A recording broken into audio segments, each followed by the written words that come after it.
आज Doubtnut app download करें। Doubtnut पर अपने सभी गणित, रसायन विज्ञान, भौतिक विज्ञान और जीव विज्ञान के डाउट्स का करो सफाया। बस प्रश्न की फोटो खींचो, एक ही प्रश्न को क्रॉप करो और तुरंत वीडियो सोल्यूशन पाओ। अभी डाउनलोड करें। हेलो स्टूडेंट्स, प्रश्न है नीले प्रकुंचन के समय क्या होता है। ऑप्शन देख लेते हैं हम। ऑक्सीजनित रक्त को फुफ्फुसीय धमनी में पंप किया जाता है और विऑक्सीजनित रक्त को धमनी में पंप किया जाता है। तो स्टूडेंट, यह मानव हृदय से संबंधित प्रश्न है। तो सबसे पहले हम इसकी कार्यविधि के बारे में देख लेते हैं। हमने यहाँ पर एक बना रखा है मानव हृदय के चारों कक्षों को दिखाने वाला एक प्रारूपिक चित्र। तो देख सकते हैं यहाँ पर जो चारों यहाँ पर कंपार्टमेंट्स या चारों कक्ष जो है दिखाए गए हैं स्टूडेंट्स।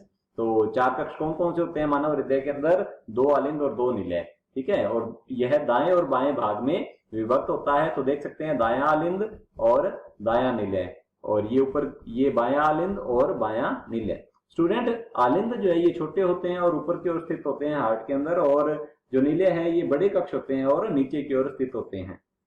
तो स्टूडेंट, अब हम देखते हैं कि दाएं और बाएं भाग में क्या क्या है और इससे संबंधित जो प्रश्न है वो हल करते हैं।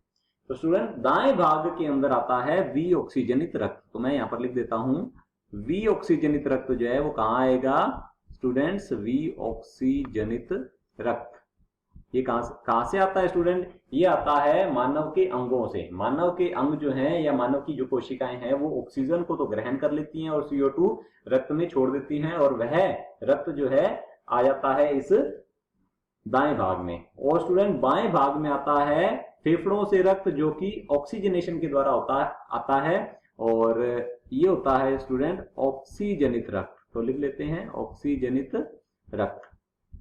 अर्थात इस रक्त में क्या होगा? अत्यधिक मात्रा में ऑक्सीजन होती है, और विऑक्सीजनित में क्या होता है? अत्यधिक मात्रा में CO2 होती है। तो स्टूडेंट, अब देखते हैं अपने कि दाएं भाग और बाएं भाग में रक्त आता कहां से है और कैसे आगे की ओर भेजा जाता है।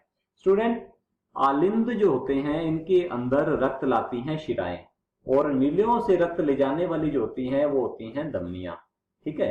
अब देखते हैं दायां आलिंद जो है इसके अंदर महाशिरा अर्थात सबसे बड़ी शिरा जो है ये क्या करेगी? यह विऑक्सीजनित रक्त लेकर आती है। ये विऑक्सीजनित रक्त दाएं आलिंद में आ जाएगा, फिर ये आएगा दाएं निलय में। दाएं आलिंद से आ गया दाएं निलय में, और दाएं निलय के द्वारा अब इस रक्त के अंदर क्या होगा? कार्बन डाइऑक्साइड अधिक मात्रा में है। तो यह रक्त जो है फेफड़ों को पंप कर दिया जाता है, फेफड़ों की ओर। तो यह रक्त जो है दायां निलय क्या करेगा? फुफ्फुसीय धमनी, फुफ्फुसीय अर्थात फेफड़ों की ओर ले जाने वाली धमनी होती है ये। तो यह फुफ्फुसीय धमनी क्या करेगी? रक्त को ले जाएगी फेफड़ों की ओर, फेफड़ों की ओर ले जाएगी। और तो स्टूडेंट, फेफड़ों में क्या होगा कि ये जो विसरण क्रिया के द्वारा क्या होगा कि इसके अंदर इस रक्त में जो कार्बन डाइऑक्साइड मौजूद है वो क्या हो जाएगा? फेफड़ों की कुप्पिकाओं में चली जाती है, और कुप्पिकाओं में जो ऑक्सीजन प्रेजेंट है वहां पर वो कहाँ जाएगी? रक्त में। तो स्टूडेंट, जिससे कि रक्त का क्या हो जाएगा? उसके अंदर ऑक्सीजन मिक्स हो जाएगी, ऑक्सीजनित रक्त हो जाएगा। अब ये रक्त कहाँ जाएगा? अब इन फेफड़ों से यह रक्त जो है स्टूडेंट्स इस तरीके से यदि हम दर्शा दें तो ये रक्त जो है कहाँ जाएगा? ये जाएगा स्टूडेंट इस फुफ्फुसीय शिरा के द्वारा। ये फुफ्फुसीय शिरा जो है इस ऑक्सीजनित रक्त को बाएं आलिंद में लेकर आ जाएगी। अब बाएं आलिंद में कौन सा रक्त आया स्टूडेंट? ऑक्सीजनित रक्त आया है। अब देखते हैं आगे की ओर, इस बाएं आलिंद से रक्त कहाँ जाएगा? ये बाएं निलय के अंदर। और बायां निलय जो है इस ऑक्सीजनित रक्त को पूरे बॉडी पार्ट्स को, पूरे शरीर के अंगों ऊतकों तक पहुंचा देगा। किसके माध्यम से? धमनी के, महाधमनी के माध्यम से स्टूडेंट्स। तो मैं यहां लिख सकता हूं ये जाएगा शरीर के अंगों तक, ऊतकों तक। तो इसके अंदर जो ऑक्सीजन प्रेजेंट है वो क्या कर लेंगी? कोशिकाएं निकाल लेंगी, और दोबारा इसको क्या दे देंगी? इसको दे देंगी स्टूडेंट्स कार्बन डाइऑक्साइड। और यह रक्त फिर से महाशिरा के द्वारा कहां जाएगा? दाएं आलिंद में और दाएं निलय में। इस प्रकार से ये चक्र चलता रहता है। तो मैं यहां पर लिख देता हूं कि दायां आलिंद जो है दाएं आलिंद से आएगा दाएं निलय में, और दायां निलय जो है ये क्या करता है? दायां निलय विऑक्सीजनित रक्त, लिख लेते हैं विऑक्सीजनित रक्त।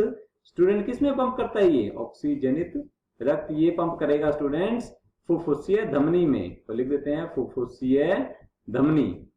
और जो बायां आलिंद है स्टूडेंट, बायां आलिंद से कहां जाएगा? ये रक्त जो है बाएं निलय में, और बाएं निलय से आ जाएगा महाधमनी में। तो बायां निलय जो है देख लेते हैं, बायां निलय, बायां निलय ऑक्सीजनित रक्त को किसमें पंप करता है, लिख लेते हैं ऑक्सीजनित रक्त, और यह ऑक्सीजनित रक्त को पंप कर देता है स्टूडेंट्स महाधमनी में। हम देख सकते हैं चित्र के अंदर, यह महाधमनी में पंप कर देगा। तो चलिए चलते हैं ऑप्शंस की ओर। तो स्टूडेंट ऑप्शन ए में दिया हुआ है ऑक्सीजनित रक्त को फुफ्फुसीय धमनी में पंप किया जाता है, बिल्कुल गलत है। वी ऑक्सीजनित रक्त को फुफ्फुसीय धमनी में पंप किया जाता है स्टूडेंट्स, तो ये गलत होगा। हम ऑप्शन बी को देखते हैं ऑक्सीजनित रक्त को महाधमनी में पंप किया जाता है, बिल्कुल सही है। और वी ऑक्सीजनित रक्त को फुफ्फुसीय शिरा में पंप किया जाता है। स्टूडेंट्स शिराएं जो हैं आलिंदों में रक्त लाती हैं, नीलियों से धमनियां निकलती हैं, तो ये भी क्या होगा, गलत। ऑप्शन सी देख लेते हैं ऑक्सीजनित रक्त को फुफ्फुसीय शिरा में पंप किया जाता है, तो स्टूडेंट बिल्कुल गलत है ये।